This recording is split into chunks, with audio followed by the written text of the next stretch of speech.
Hey gang, welcome back you guys. Episode 52 of Zero Carb Journal. I'm Matt and it's been a year, you guys. How about that? 52 weeks of Zero Carb Journal. I'm super stoked, you guys. I'm actually really surprised, I guess, that I was able to do that every week, stay consistent, and do 52 of these in this last year. And I am amazed at all of you folks and all the support I've gotten, and I am so thankful, and I am so I'm moved, you guys. I really am. I've been thinking about this all week, how important this has been to me. And I went back and I watched episode 1, and it's funny, I don't say much. It was short. I remember being really nervous to start. Now that when I went back and watched it, I was like, couldn't remember. I was like, oh, I'm gonna have to go listen to my whole story. It's gonna be all long and whatever. I'll be all spilling my guts, and it'll be hard for me to watch. I don't usually watch these. But I went back just to see where I was, and it was funny to watch because the first one's really short, and I just sort of introduce, myself and stuff. But I can tell I'm nervous, and I remember, it took me months to work up to doing this. I'd been zero carb for just about a year, and I had told my folks I was going to share my story, that I really had a lot to share, because I really wanted to get it out of me and get it down, and told before it was, before all that hardship was too far in the past. I had struggled so hard for the 3 or 4 years prior to starting zero carb, and I had, extensive food journals and tried so many different things, and I had been so sick, and so I really wanted to get that all down, somewhere. And video is my format. I don't write very well, so so I had been planning on doing this, but it just took me a long time to get up the guts. Anyways, I went back and watched number 1, and I could tell I was nervous and didn't really know what to say, and so wow, you guys, what a journey! 1 year. I feel like a different person. I feel like I've come so far. It's funny to think about, at 1 year into zero carb, last year when I started this, I felt like, okay, I'm stable. I'm definitely committed to this. It's definitely working for me. I'm ready to share my story. I felt like I was probably, excuse me, I just took a shower there and I'm kind of dripping water in my ears. And I felt like I was stable and things were, I was there. I felt like I'd arrived, I guess, and that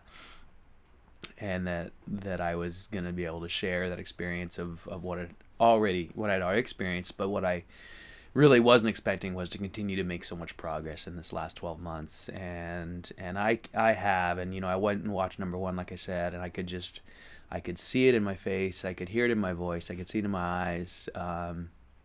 This year has been so profound for me. I've been thinking about it all week, just how grateful I am for this journey, for all of you guys, for the skills and that I've learned and the goals that I've set.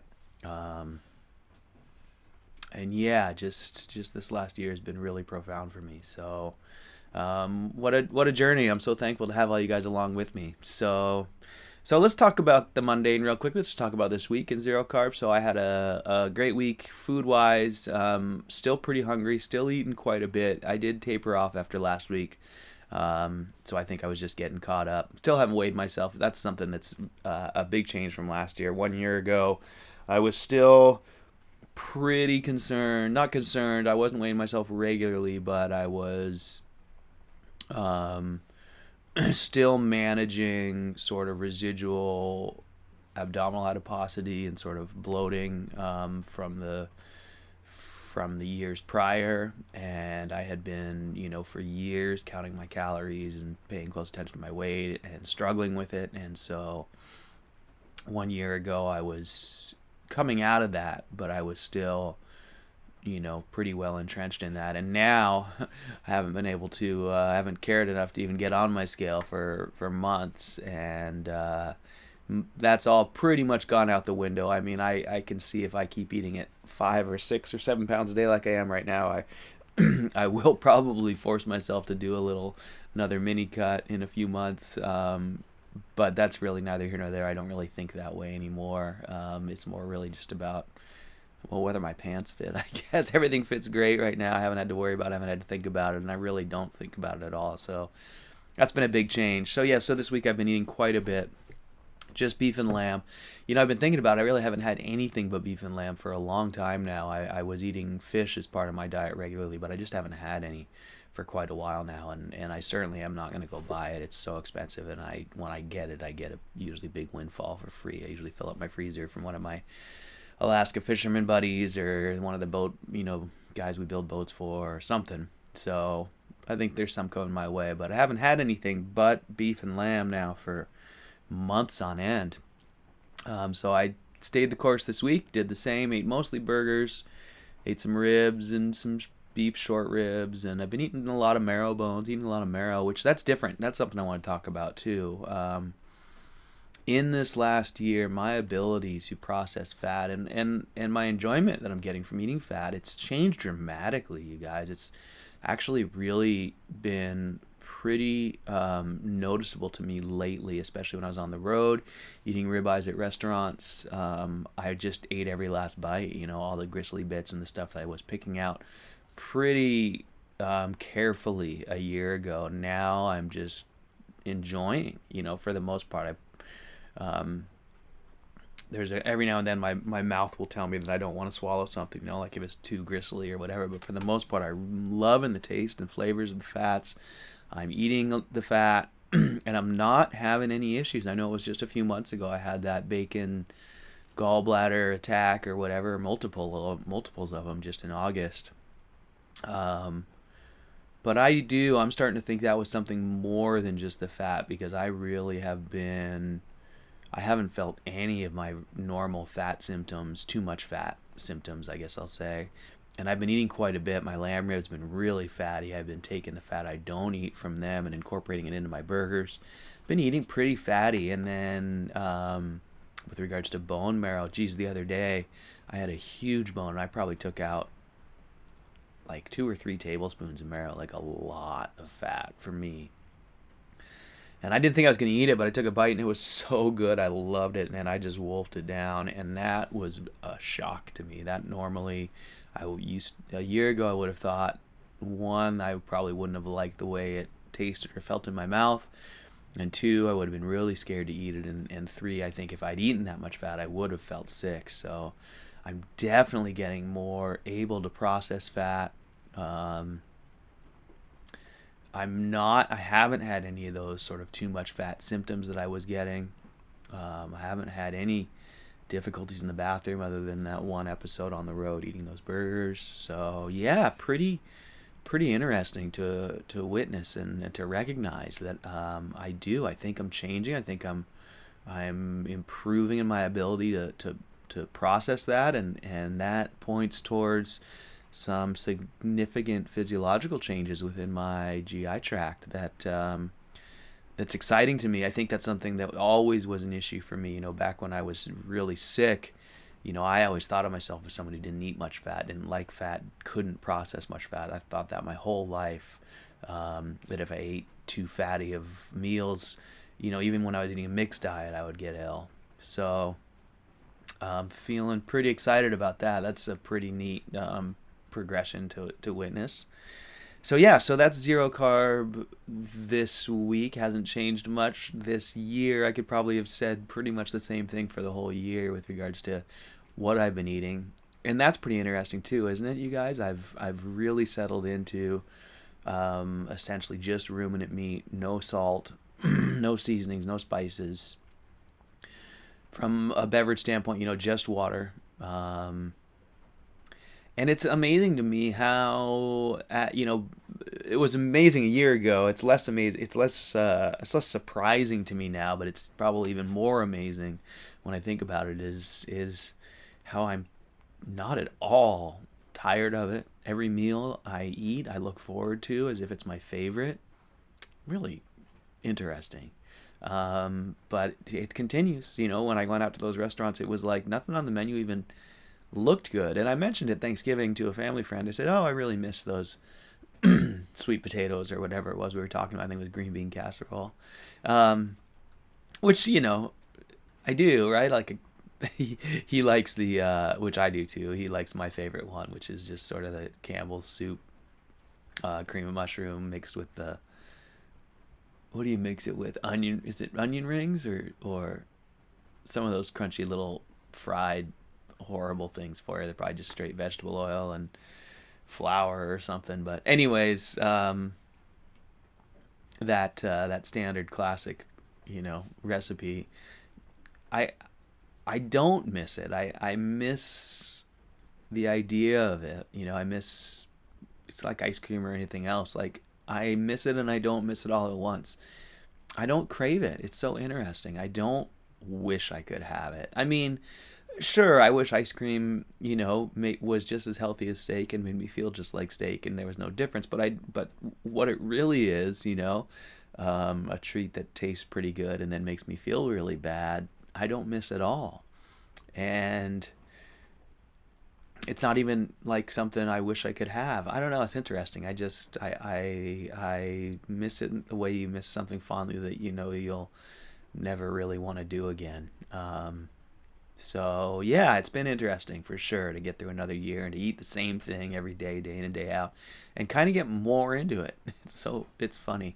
But I haven't done much mixing it up at all. I have been enjoying when I can get them now, since I haven't been buying much store-bought meat. I don't have much of it, but when I was on the road, I bought some meat on my way home, and that reminded me, so I did buy some this week. I bought some ribeyes, and I did some thin sliced ribeye bacon, like I like to call it, and I've been doing that with lamb chops too, and so really enjoying that. Still don't really like a real steak. I mean, I had some on the road, like I said, they were pretty good, but I don't like them as much as I like my well done burgers and well done ribeye bacon, which is really interesting, but neither here nor there. So yeah, so what else can I tell you guys about? You know, one thing that's been interesting about this last year is to watch the progression of our movement, I'll call it, our, you know, zero carb, carnivore community grow, to watch us grow and to see all the new people that have been helped by this way of eating is so encouraging. I know that, I mean, it's been so profound to watch for 2 years now. Everyone who tries this have some kind of profound experience, whether they then go back to eating plants and recognize that some don't work for them, but they're pretty happy with, you know, a moderately mixed diet, or whether they have such a profound experience that they decide not to change, and they too are as surprised as we all usually are, and we find that out. You know, it's just been really fun to be a part of the community, and be entrenched, you know, now with a little bit of time, water under the bridge, and see new folks coming in and watch them go through the process and you know, of learning and understanding what can happen, you know, what a profound impact it can have, and it's been a real pleasure to watch that, and it gives me great confidence, because what we don't see is we're not seeing, I mean, if this was, I mean, it's funny to hear me say it because I am so confident in this way of eating, but you know, it is so strange, and you still get sort of assaults on your confidence and belief system every time you go out in the real world. You know, even Thanksgiving, which was wonderful and everyone was so supportive, it's hard to not see what everyone else eats and doubt yourself, you know, or to go out into restaurants and doubt yourself. It's hard.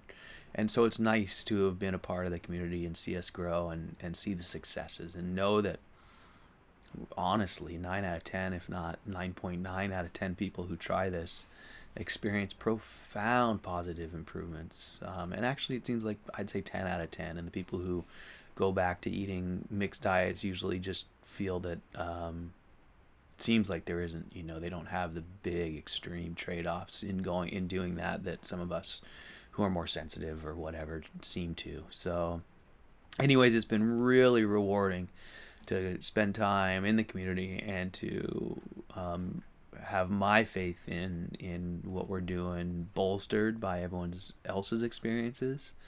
You know, I continually say that my faith in this way of eating is solely there based on what I can observe, and the more I move down this path, the more people I observe, you know, the stronger my faith becomes in our way of eating. And I'm gonna say faith because that's really all there is.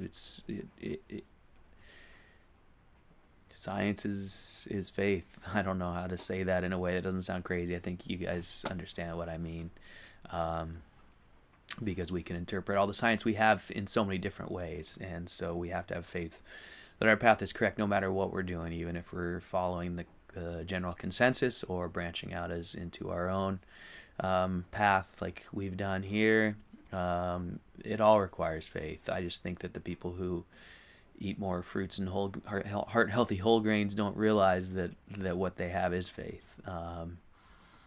They just say it's science and there's no arguing it. So anyways, I don't need to go down that road. You guys know enough about that, because we all have to bear up and be strong against all that part of our paradigm. So anyways, it's been really neat, and you guys have been a huge part of it this last year. For me, for the whole community, you know, for Zero Carb in general, we have so much momentum right now, and I'm so encouraged because I know that we can truly help people. I have had, just in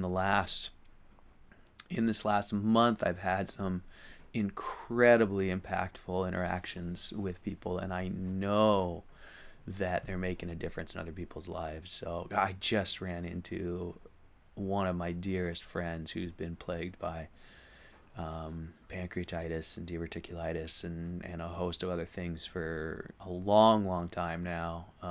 He's been sick for far longer than I have, or at least, you know, deeply sick, and in and out of the medical system, and getting sicker. He's got 2 young children now. I just met them for the first time, ran into him at the bank, and I was able to tell him my story and give him a little bit of a, you know, maybe a pointing in a new direction, at least something to try. So man, it was so awesome to see him. Miss that guy. If you're watching this, Steven, miss you, bud. Yeah, but even in this last month, you know, on the people I visited in California, and I've just felt like I've been really able to make a difference in some people's lives in a meaningful way, and that means so much to me. So that's been really profound. And yeah, that pretty much wraps up. I guess, you know, I'd like to wrap it up on a personal note. I've had a great week. I've been doing a lot of reflection, but I had sort of a hard event at the beginning of this week, and I just want to share it with you. I want to share it with you not because it was hard for me, but I want to share. Geez, I don't know if I can do it, you guys. I'm going to try. I want to share how absolutely blown away I am by 2 people who, in my life, who I don't see or spend a lot of time with, but they deserve some recognition. And it's made me think a lot about my path and where I am right now, and really helping me form my goals. This event formed my goals and path where I'm going to go in the next stage of my life here. But at any rate, I'll try and keep it short. When I moved here to town and stopped working in the surf and snowboard industry, you know, I had to find a way to make a living, and I started working on boats. I started working the boatyard, and I started working with a neat old shipwright named Larry DeTrey. And Larry DeTrey taught me so much about working on boats, and some stuff about life in general. And boy, we just had some good days. I was down there in the boatyard working with Larry for many years, and along the way, I started working with him through my girlfriend at the time, who is someone I love so dearly. has always impressed me so much, and she's raising her 2 kids on her own now. At the time we were together, she was working for Larry. She was working in a coffee stand, and Larry used to go to all the coffee stands, and he was a 60-year-old man. He wasn't really hitting on the coffee girls, but you know how that goes. He was making time with the pretty young girls, and he would always offer them pretty high-paying work down in the boatyard for them to come work with him. And the reason was, and he wasn't a lewd old lecher, he recognized that these young women usually had way better attention to detail and artistic skills than us crusty old guys. And so he would hire us to go get dirty and grind the paint off the boats, and then he would hire these young women to put the paint back on, to do nice paint jobs and pin lines and pinstripes and detail varnish and things like that us lugs, he just felt like didn't have the attention to detail to do. So he hired my girlfriend at the time, and she got me working with him. So that was actually, I got into the boat work through her. And at any rate, we had quite a few good years working the boatyard together, and eventually something happened. I don't really remember, but she, well, I know what happened with us, but I don't remember what happened with the boatyard. But she moved on to other work, and my friend Michelle moved to town. And Michelle's a dear old friend who I love so dearly. I've lived with in Hawaii in the early 90s, and in Utah as snowboarders, and Hawaii as surf bums, and now she lives here. We've been all over this country together, just sort of randomly, never together, always just friends, but always close, and sort of our paths following each other around. We always have worked in the same places. Like I said, we lived together in Maui and worked together there, and so I got her a job working with Larry here when she moved to town. Lisa had moved on. We needed a girl. Michelle's a great artist, and so we had Michelle and myself and Larry as our crew in the boatyard there for another 5 or 6 or 7 years. I don't remember. But anyway, I spent probably a decade in the boatyard working with Larry. Maybe not that long, but pretty close with Lisa and Michelle at different times. And we were family. We are family. So when I was in California, I was talking to Lisa on the phone a little bit, and it turns out Larry had contracted lung cancer, mesothelioma, and it had advanced to a pretty late stage. He was down in Oregon. He was always someone who, much like me, lived by himself for most of his later years. And he just kind of toured around and went from boatyard to boatyard after he left town here, which is 10 years ago or more. I haven't seen him for probably a decade. And he toured around as an older man by himself, finding work in boatyards in Mexico and places like that. But he was in Astoria most recently, and he was ill, and he was by himself living in a little motel. And Lisa had been keeping in touch with him. Larry had done a lot for Lisa over the years, for all of us. Larry had done a lot for all of us. He looked out for us. He didn't have anyone else to look out for. But we'd all pretty much lost touch with him over the last decade, and Lisa had told me a few months ago that she had got back in touch with him, and that she'd gone down and visited him and brought her kids to see him, and that he was doing pretty well, but he had his contracted lung cancer. And so while I was in California, I heard that it had gotten pretty bad.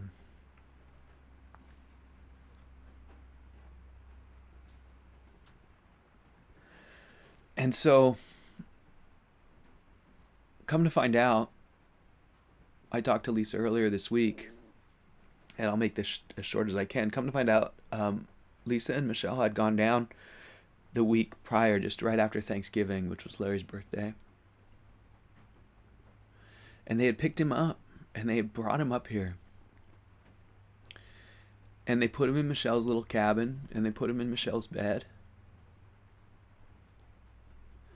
And those 2 women, single women, with no real families of their own. I mean, Lisa has a big family, but she takes care of all of them. She employs her brother and sister, and she has her own 2 kids who have a deadbeat dad who don't support her or her children at all. She takes care of so many people. She's self-employed, like I said, and works, employs her brother and sister who struggle. And Michelle is pretty alone, single woman with, I think she might have just recently, hopefully, sure hope, found a boyfriend, but she's close to my age and works her butt off and also cares for other people without a lot of people looking out for her. And, I just want to give those two need some recognition. No one's in this whole world, I think, even knows what they did this last week. That they went and drove half a day away with their children to pick up this lonely, sick old man who had nobody else in the world.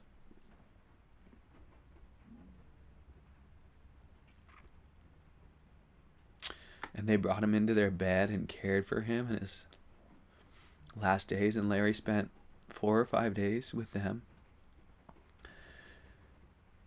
On his way out, and he passed. And those two women did all the caregiving and all of his administering all his medication. And he had nobody else. And they hadn't talked to him for 10 years. And they reached out to him, and they did that for him.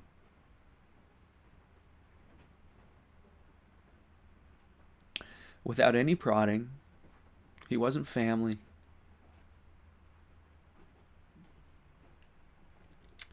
And so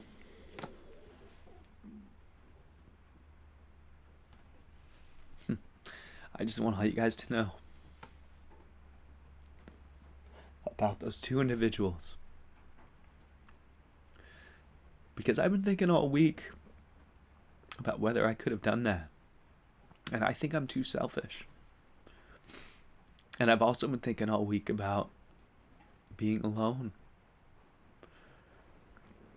And I think I am probably going to die alone in that hotel room. And he didn't have to.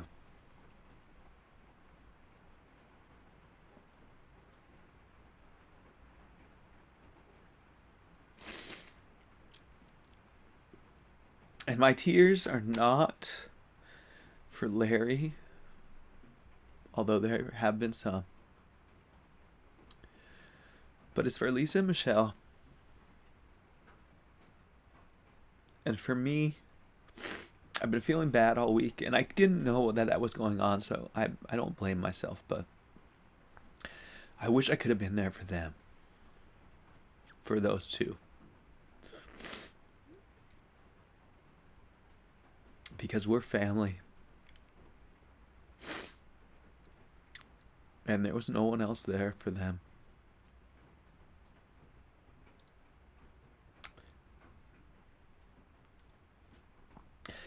And so I'm going to work better on that in the future.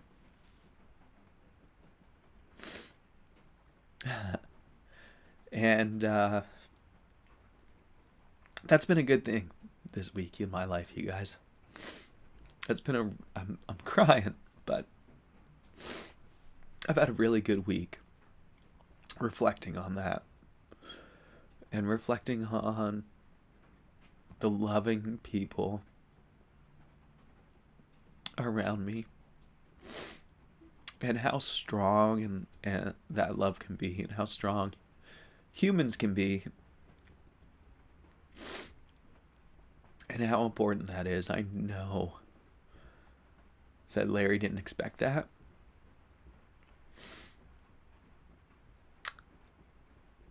And I can only imagine how much that meant to him in his last days.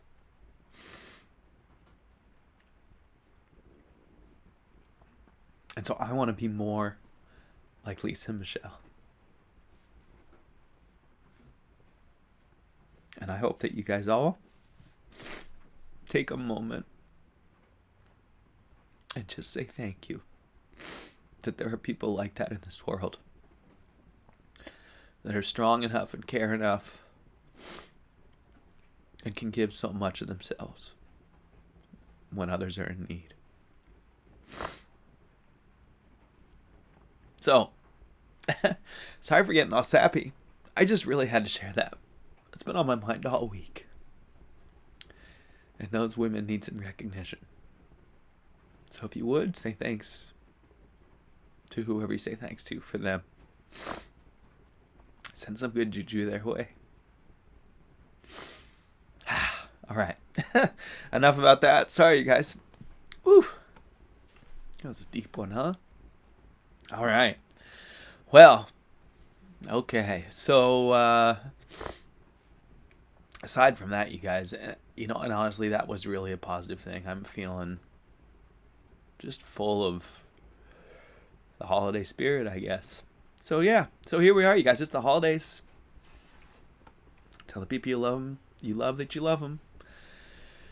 And, you know, we never know what's going to happen tomorrow. So enjoy this moment. This one right now. It's all we really have. Make sure you appreciate it. And let's keep working on feeling our best and believing in ourselves and sharing our stories, because I know that we can continue to spread this and help other people. So okay, guys. Whew, sorry for that little slide down emotional lane there, but I needed to get that out. Thank you for letting me share that with you.